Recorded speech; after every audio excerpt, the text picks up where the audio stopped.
أصالة نصري المطربة السورية غنت تقريبا جميع الألوان باللهجات، بالخليجي غنت، باللبناني، المصري، وبالسوري أيضا. طبعا طموح أي فنان عربي هو أن يصل لأوسع شريحة من الجمهور.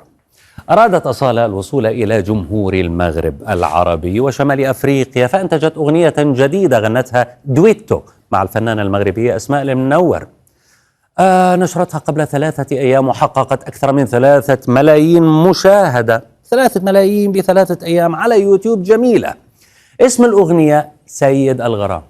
سيد الغرام نشرتها أصالة على حسابها على إنستغرام وكتبت: من زمان كتير متمنية غني أغنية مغربية، وصار الوقت، وكمان عملتها مع صديقة أو أخت موهوبة راقية تعشق مثل الموسيقى وعايشة من خلالها، تتحدث بالشامي.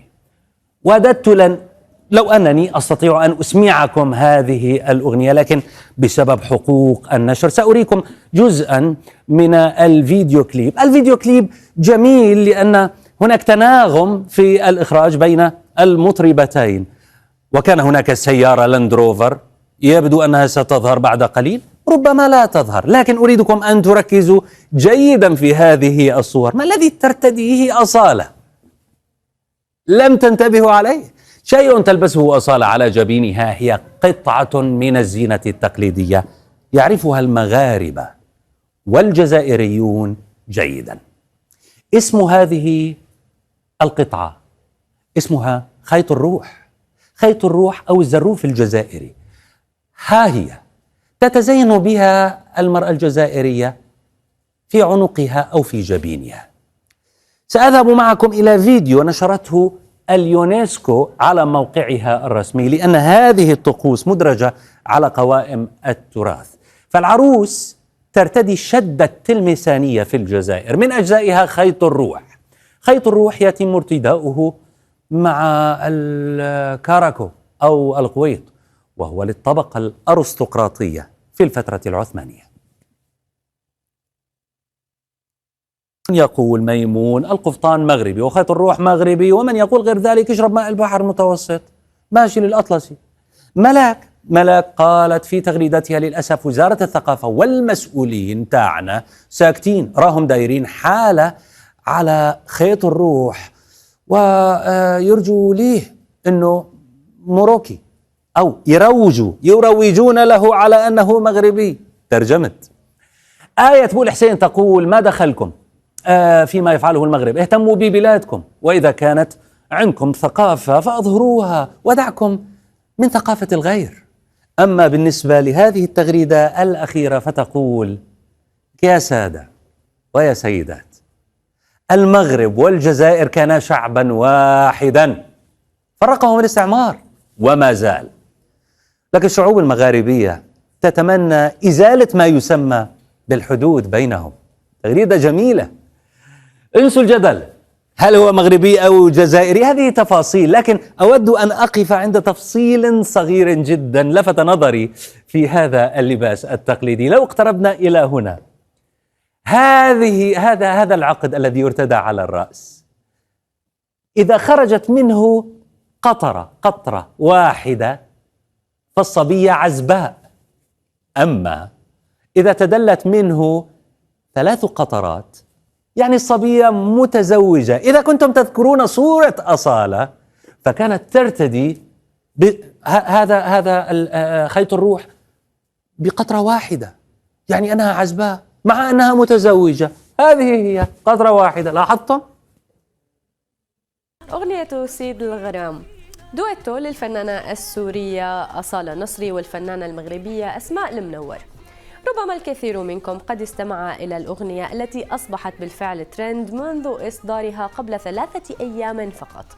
فالفيديو كليب هذا شوهد نحو 4 ملايين مرة على يوتيوب حتى الآن. لكن إلى جانب إعجاب الملايين بالأغنية، أثار المقطع المصور لأصالة وأسماء المنور جدلا واسعا على منصات التواصل، والسبب الرئيس هو إحدى قطع الحلي التي كانت ترتديها أصالة. القطعة تعرف باسم خيط الروح، ترتدى على الجبين، ويعدها الكثير من الجزائريين جزءا من تراثهم. ها هي أصالة وهي ترتديها في الأغنية كما ترون. طبعا اعتبر الكثير من الجزائريين ذلك محاولة للإيحاء بأن خيط الروح من التقاليد المغربية. تويتر طبعا كان ساحة للسجال بين الآراء المختلفة حول الموضوع، فهنا كامل عتمان يقول: خيط الروح يزين جبين حرائر الجزائر. الأروع أنه يعلو قمة الجسد دلالة على الشموخ والعزة والأنفة، وثيقة تاريخية توثق أنه موروث جزائري بامتياز. وأرفق تغريدته هذه بوثيقة يبدو أنها من عهد الاستعمار الفرنسي للجزائر، توثق مختلف الحلي ومنها أيضا خيط الروح كما ترون. أما سارة فغردت أيضا على تويتر وقالت: وتستمر المحاولات الفاشلة لسرقة تراثنا المغربي من طرف الجيران. من بعد ما حاولوا ينسبوا لهم القفطان المغربي والتبوريدة والأكل المغربي، هذه المرة وبعد نجاح أغنية أصالة وأسماء المنور المغربية شبت نار الغيرة في قلوبهم، كما العادة يدعون أن خيط الروح لهم. أما سوهان فتقول: هذا اسمه خيط الروح أو الزروق، وهو حلي جزائري 100%، تم سرقته من المغرب بحكم التشابه اللي بيننا.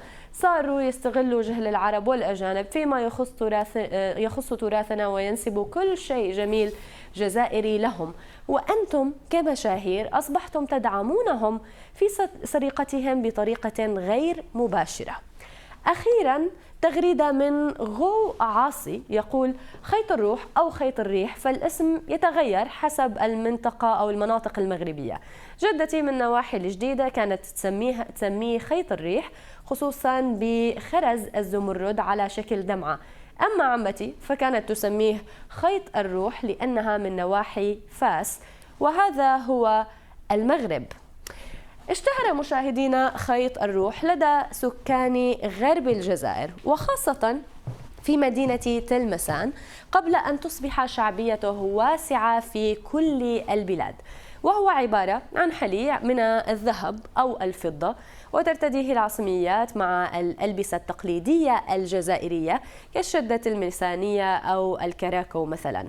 ويختلف شكل الحلي بحسب الحالة الاجتماعية، فالمرأة العازبة ترتدي خيطا يحتوي على دمعة واحدة فقط، وتصبح 3 دمعات في حال كانت المرأة متزوجة. ويقدر اليوم ثمن خيط الروح بنحو $1000 إلى $8000 وفقا لوزن الجوهرة والأحجار الكريمة المصنوعة.